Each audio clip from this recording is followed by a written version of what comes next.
Midstram here. I want to talk to you guys about this Ardent Gliss line. This stuff's been out for a while. I think it's been out at least 2 years, maybe longer. I've been using it better part of 2 years probably.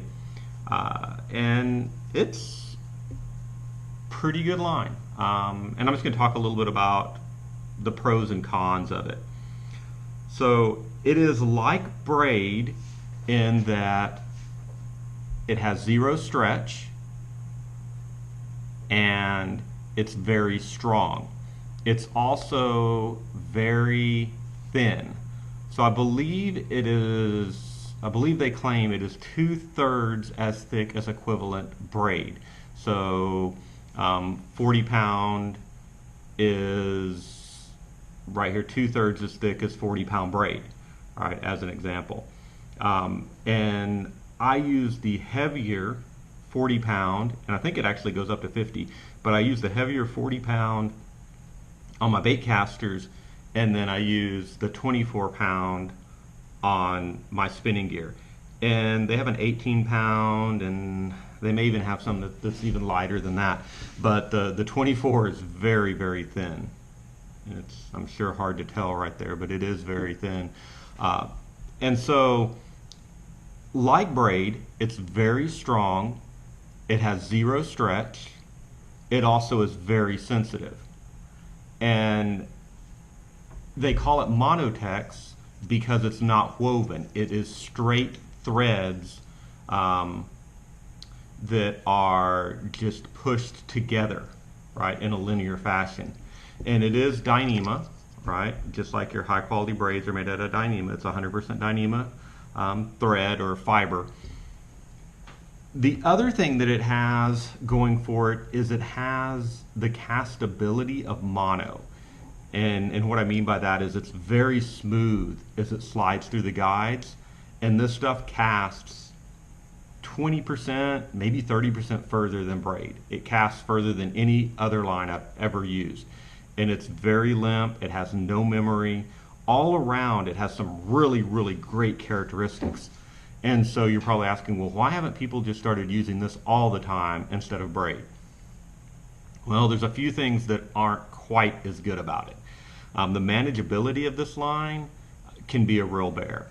It will tangle very, very badly. Like if you get a backlash, it can be a real bear to get a backlash out of this line. Now I haven't had to cut it off a reel yet, and I haven't had to cut a backlash out in a long, long time. So either I don't get that bad of backlashes anymore, or I've got really good at removing backlashes. But I really have spent longer removing a backlash out of this reel than any other reel that I have. When I get one, I've spent, I would say 15 or 20 minutes monkeying with a backlash to get it out. So it will really tangled up. It also is susceptible to wind knots, like Braid, and I think it's even more susceptible than Braid. I get more wind knots in this line on a spinning reel than I do with Braid. And you know, with wind knots, if you notice them quick enough, you can kind of work them out and they don't get so tight. But I do, in my opinion, in my experience, I get more wind knots with it. And like I said, the backlashes you get with it are a real bear to get out. It also frays. And the fraying of the line, I haven't noticed that it impacts the castability of it or the strength of it. But it is kind of ugly. So if we look at this right here, we can see frayed line all along here. And then let me flip this rod around because there's more up here towards the tip where it's,